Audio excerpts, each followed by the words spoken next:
there any indication that they might want to close Ealing Hospital in order to buy the land or use the land in relation to projected building works for private enterprise? There are lots of rumours about that. I have no hard evidence, but I've been told many times that may have already happened. Right. But you haven't heard anything more than rumour at the moment?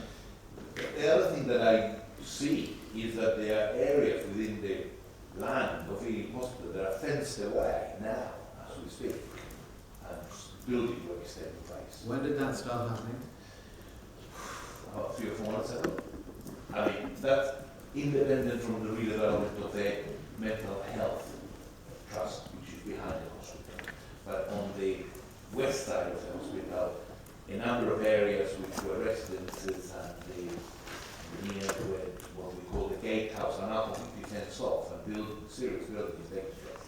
What sort of building? I cannot tell you. I don't know. Big fences. Second question relates to your predicament, if you don't mind me just asking you about this. What were the other hospitals that couldn't cope? I mean, which other hospitals, where were they? Such that there was an influx to you as a result? Well, the closest communication we have now is Norfolk Park, because A, we've now merged officially, and B, the department, our growing department, is technically a joint department. So our patients from casualty are transferred to East, transferred to Norfolk Park. And but when they can't cope, they say Ealing. So Norfolk Park is the closest unit. Can you give us some indication of the extent to which they can't cope and you have to take over? But to the extent that the CM transfer policy that was implemented for a while over weekends has ceased to be implemented because of the good cope. Yeah, I just need to get a numerical figure. Some idea of what we're dealing with here, what you're dealing with. No, I'm not sure. We're talking about maybe half a dozen patients every weekend. Well, that's quite important. Third question. You're sanctioned for, it seems to me, performing a public duty. I mean, what's the sanction and who imposed it?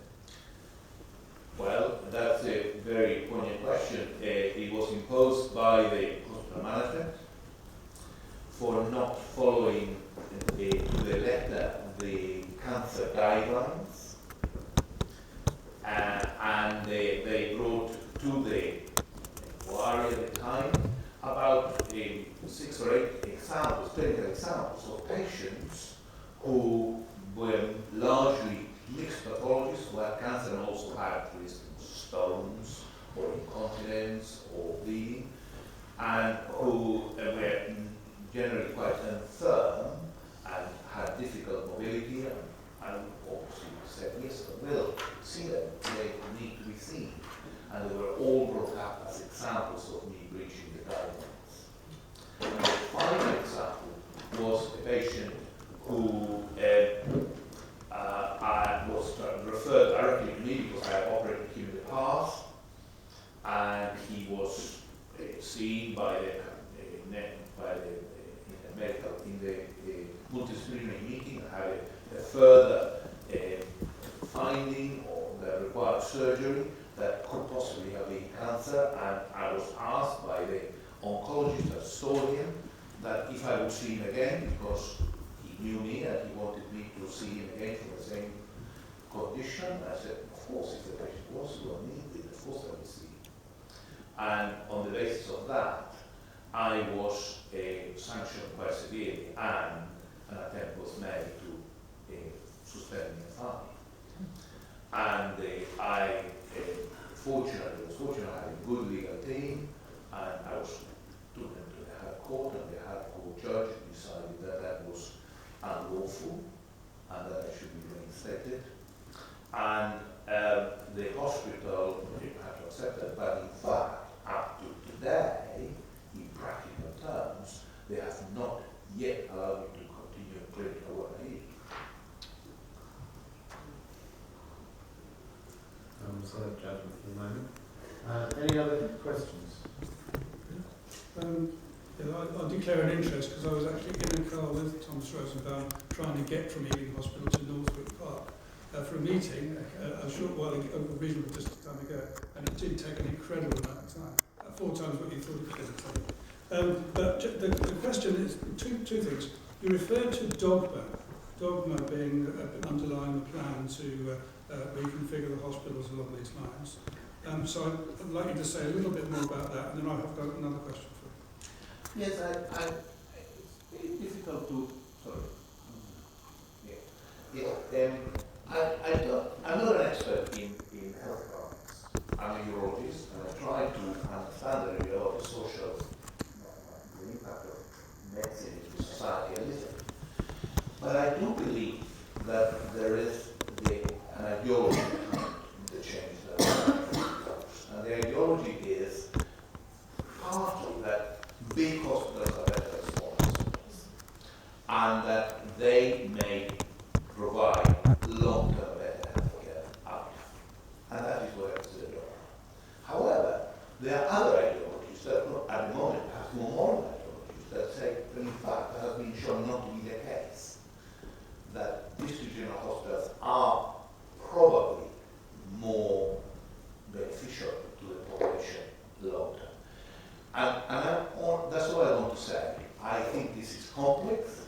I think there is dogma, there is ideology behind this, and different interested groups will use whatever dogma they prefer to their advantage.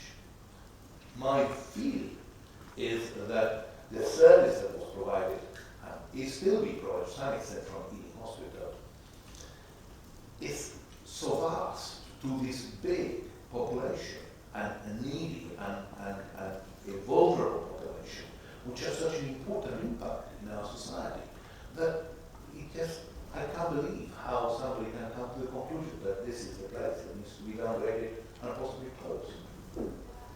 I believe the research indicates the economies of scale stop at 600 beds, and up to 200 to 600 you get economies of scale, not beyond. But the other question I wanted to ask you is about these 500 patients who are now you can no longer treat, and who now have to be passed on somewhere else. And you refer to these guidelines. And do the guidelines take any account of the fact that there may not be capacity in other hospitals in North West London to treat these patients? I mean, do you know where they went to? No, I don't. I mean, the guidelines obviously did not take that into account. The guidelines were have been shown to be not sufficiently clear, and they in fact did not explain. They were not useful for the management of these patients that I did see, and that has been shown. And that's why the High Court judge said that it's unlawful. So were they drawn up by the trust or by commissions? They were drawn up by various people, and they were changed, continue changing over time, and the various groups of networks that develop them in each area. We have a cancer network in the area that continue input and continue input now in those guidelines. Can we get a copy of the guidelines? Can we get a copy of them to have a look at? I certainly can pass you some copies, yes. I think we've got 3 questions, but I'm a little limited to. No, that's okay.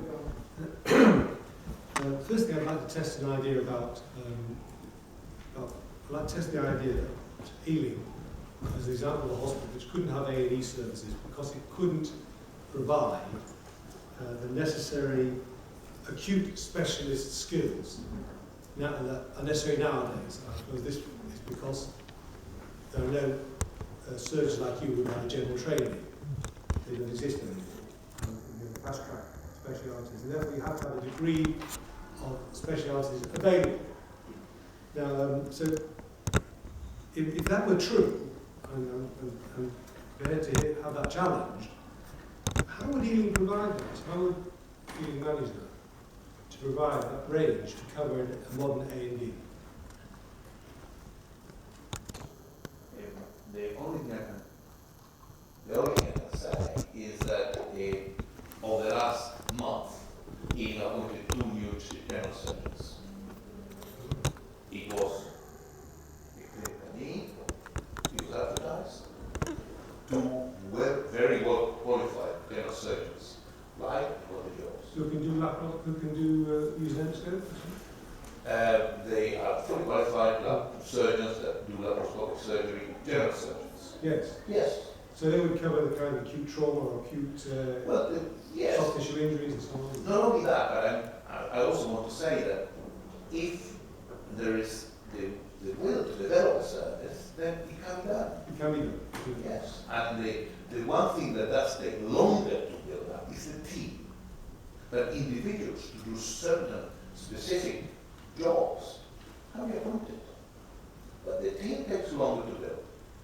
But if there is a desire to keep the services at Ealing, then it can be done. At the moment, a lot has been downgraded already. It may have to be reappointed and redeveloped. Fine, it's not a big problem. Can I I think we may hear from other witnesses, but this, I've heard this idea that when SHNF was being proposed, it was based on the idea that modern day case techniques were coming in that would allow people to be discharged in the same day, and therefore the number of overnight stays, unless there was a boo-boo that happened, wouldn't be needed. But on the contrary, as I saw in fact before I retired, we're beginning now to treat patients of a great age who are much more frail, and therefore, the best in the world, need beds to manage. Now, do you think that's a reasonable thought? Do you think, is that met your experience in these users? Yes, I think both statements are correct. In my practice over the last almost 20 years, the number of day case surgery, the number of patients that are treated by keyhole, endoscopy, or laparoscopy has increased dramatically. About half of the patients in my operation list are day cases, and quite sophisticated, complex procedures. And many of them are even very aged as well, and they often can go home, if not the same day, very soon afterwards. If that can be maintained when patients get older and frailer, I'm not sure. But what I am sure is that the closer the hospital is to their residents, the easier it will be to discharge patients back home and to back them up if they have any problems again.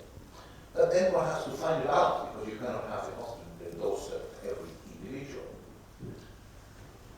Now, final thought, and I don't know how to phrase this, you can decline to answer it, especially if you're a bad boy at the moment, and when I look at the map, I have this feeling of bias, if you like, towards St Mary's and so on.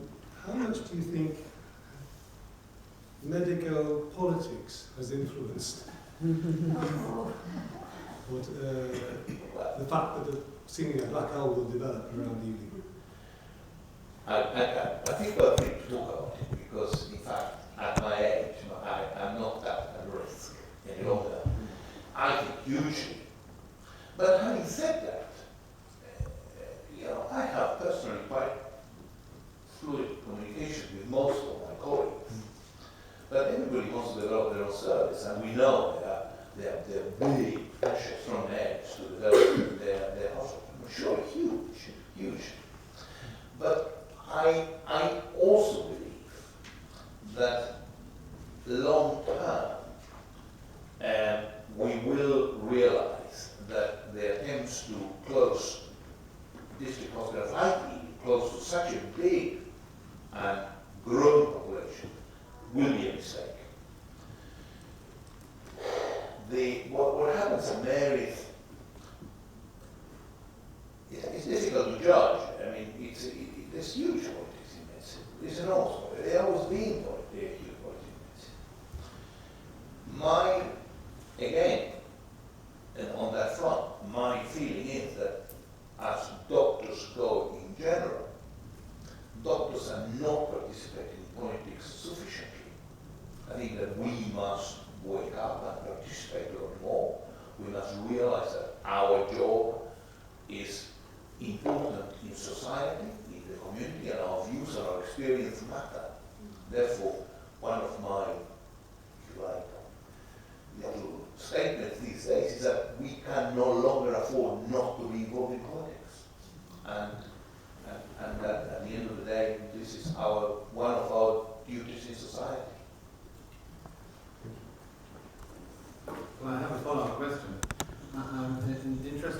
know on the ground at the moment to what extent you're able to encourage your colleagues to follow your thoughts. Well, I'm trying to. I'm active in the BMA, Medical Association. I'm in fact an honorary secretary of the local division, and I keep sending emails to my colleagues saying that. And most of my colleagues agree with the statement that she has made, and I've got a second little statement, which is that if we are not at the table, we will be on the menu. And it causes exactly the same reaction, but from that to action, it's a long way to go. Thank you very much indeed.